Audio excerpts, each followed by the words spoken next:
누가복음 11장 1절부터 4절까지 우리 교독하도록 하겠습니다. 예수께서 한 곳에서 기도하시고 마치심에 제자 중 하나가 여짜오되 주여 요한이 자기 제자들에게 기도를 가르치는 것 같이 우리에게도 가르쳐 주옵소서.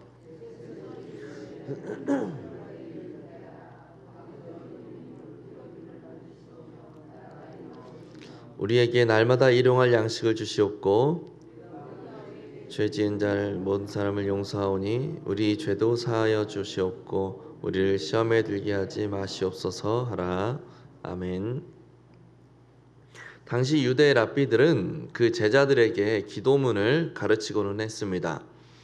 세례 요한도 그들 중 하나였고 세례 요한이 제자들에게 기도문을 가르쳐주는 그 모습을 보고는 예수님의 제자들도 예수님께 기도문을 가르쳐 주십시오 라고 그렇게 요청을 하죠.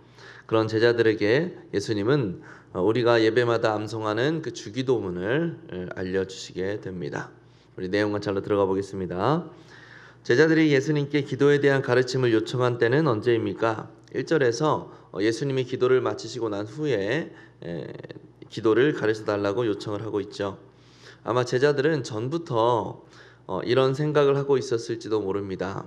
해당 내용은 연구와 묵상에서 좀 더 살펴보도록 하고요. 내용 관찰 2번입니다.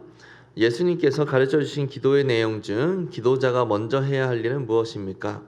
우리가 보고 있는 큐티지에서는 4절에서 그 답을 찾고 있습니다. 기도의 그 실천적 행위에서 첫 번째를 묻고 있는 거죠. 그것은 바로 나에게 죄를 지은 모든 사람을 용서하는 일이다 라고 그렇게 이야기하고 있어요. 우리 연구와 묵상으로 들어갑니다. 하나님께 구하는 기도 중에 왜 죄 지은 자를 먼저 용서하라는 실천 항목이 있습니까? 이것은 오늘 본문에서 예수님이 알려주시는 이 주기도문의 전체적인 내용의 해석이 좀 필요한 부분입니다. 우선 아버지여 라고 그렇게 기도문이 시작이 되죠. 당시 랍비들이 제자들이나 공식 석상에서 하는 그 기도문들을 보면 거의 찾아볼 수 없는 형태라고 할 수 있어요. 아버지여 라고 하면서 시작하는 이 형태는 구약 성경에서도 아버지라는 단어가 사용되기는 하는데 기도에서 이 단어가 사용된 적은 한 번도 없습니다. 즉 예수님이 가르치신 이 아버지여 라고 시작하는 기도문의 형태는 유대인들 사회에서 매우 독특한 형태라고 할 수가 있는 거죠. 사실 이 기도문은 그 초점이 하나님과의 관계 회복에 맞춰져 있다고 할 수 있습니다. 아버지여라는 이 말은 죄인과 심판주라는 관계에서 그리스도로 인하여 새롭게 정립되게 될 그 아버지와 자녀로서의 그 관계를 전제로 하고 있습니다. 또 거룩히 여김을 받으시오며라고 기도하라고 말씀하시죠. 이 간구는 주님의 백성이 주님의 거룩한 이름을 거룩히 여기게 하소서라고 할 수 있어요. 주님의 백성이 주님의 거룩한 이름을 거룩히 여기게 하소서. 그 백성들이 하나님의 이름이 받아야 할 높임, 그 영광을 마땅히 올려드리는 창조주와 피조물로서의 온전한 관계가 확립되기를 간구하는 겁니다. 일용할 양식을 달라는 간구는 우리의 양식을 우리에게 주소서라는 의미인데 이것은 왜 내 것을 안 주고 있습니까? 라거나 내가 마땅히 받아야 할 것을 주십시오 라는 개념의 간구는 아닙니다. 우리의 소유를 우리에게 달라는 내용이 아니라 마치 아이가 엄마에게 엄마 나 배고파요 밥 줘요 라고 요청하는 것처럼 그런 개념인 거죠. 나와 하나님을 자녀와 아버지로서의 관계로 인식하는 전제가 깔려 있는 겁니다. 다음으로 죄 지은 자를 우리가 용서한 것처럼 우리의 죄를 용서하여 주옵소서라고 간구합니다. 죄를 짓다라는 이 표현이 원어로는 빚을 지다라는 표현으로 사용이 됐습니다. 빚을 지다. 그래서 의미를 살려서 번역을 해보자면 우리도 우리에게 빚진 모든 자를 탕감하여 주었으니 우리의 죄를 용서해 주십시오라고 그렇게 번역이 될 수 있겠죠. 그런데 예수님 당시에 유대인들에게 있어서 죄 사함이라는 이 개념은 과거에 죄로 인하여서 바벨론의 포로로 끌려갔다가 그 죄의 삭슬 모두 지불하고 다시 하나님의 백성으로 이스라엘 땅으로 회복되게 된 것, 이것을 죄 사함과 연결해서 그렇게 인식을 했습니다. 즉, 죄 사함을 비는 기도는 곧 이스라엘의 회복, 하나님과 그의 거룩한 백성의 관계 회복에 대한 간구라고 할 수가 있는 거죠. 마지막으로 시험에 들게 하지 마옵소서라고 기도하라고 말씀하세요. 하나님과의 관계를 지속적으로 깨어지게 만드는 여러 형태의 유혹과 도전이 내 마음을 침노하려고 할 때에 그것을 허용하지 않도록 붙들어 달라라는 의미이고, 혹 내 마음에 들어온다 할지라도 그런 도전이 들어온다 할지라도 능히 그것을 이겨낼 수 있도록 해달라라는 간구인 거죠.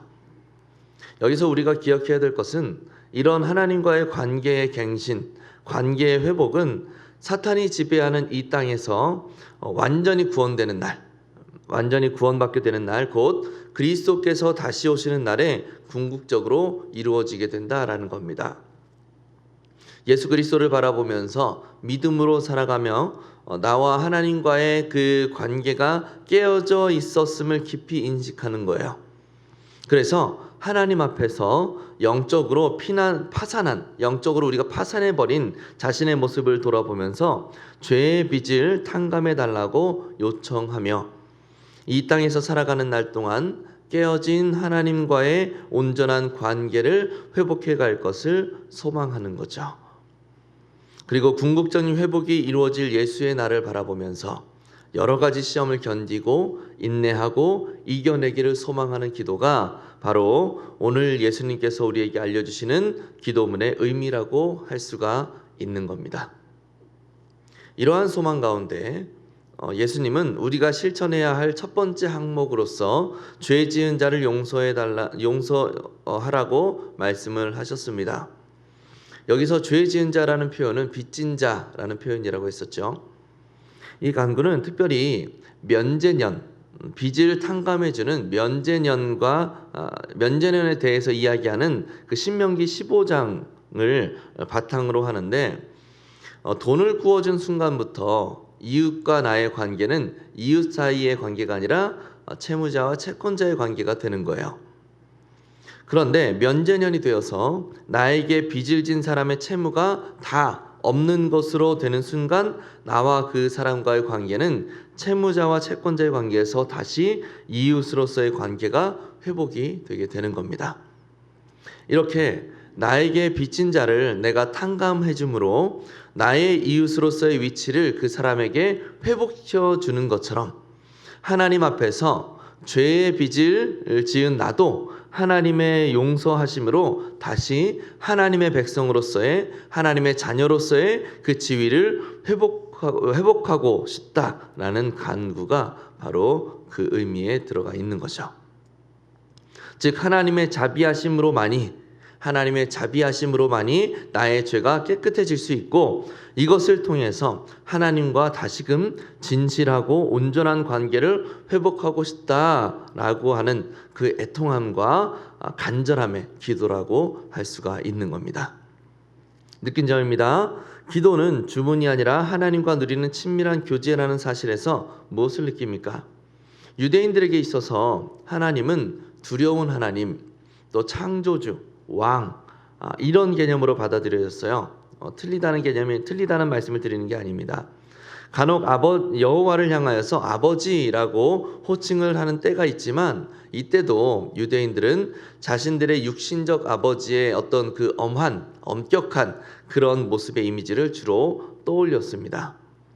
그런데 예수님은 그런 하나님에 대해서 굉장히 색다른 이미지를 제시를 하고 있는 거예요.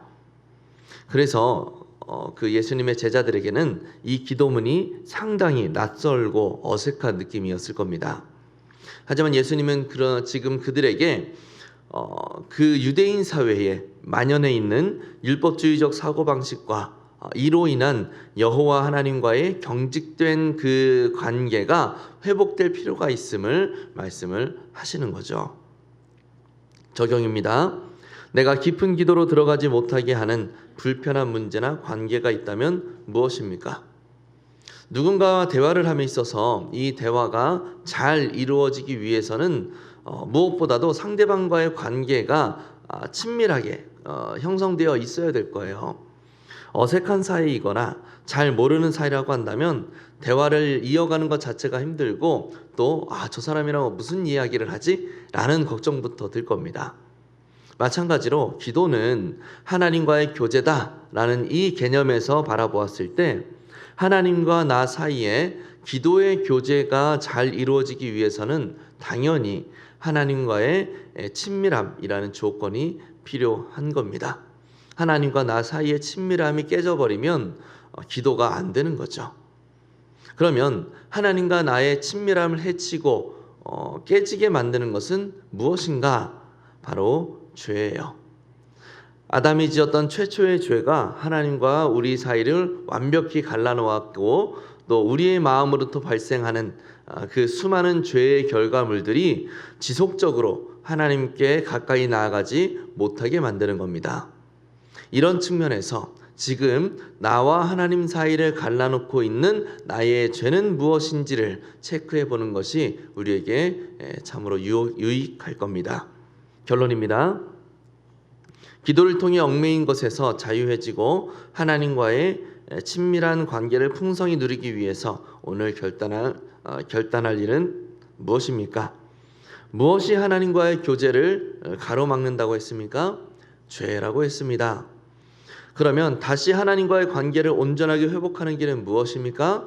죄를 용서받는 거예요. 우리가 우리에게 빚진 자를 탕감해 주었던 것처럼 내가 살 길은 오직 하나님밖에 없다라고 하는 죄에 대한 애통함과 은혜에 대한 절박함이 필요하다라는 겁니다.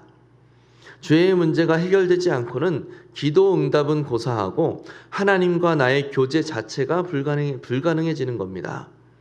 따라서 우리는 죄의 문제를 먼저 해결하는 것이 필요하다는 것이죠.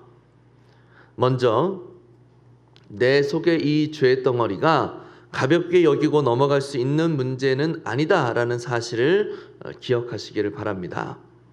이것이 하나님과 나의 그 관계를 심히 어그러지게 만드는 심각한 문제라는 사실을 인지하시고 죄로 인하여 하나님과 멀어지는 것에 대한 큰 그 두려움을 회복하심으로 하나님의 은혜를 구하시기를 바랍니다. 그래서 멀어졌던 하나님과의 관계를 회복하며 주님과 깊은 기도의 교제를 이루어갈 수 있는 우리 모두가 될 수 있기를 예수님의 이름으로 간절히 축복합니다.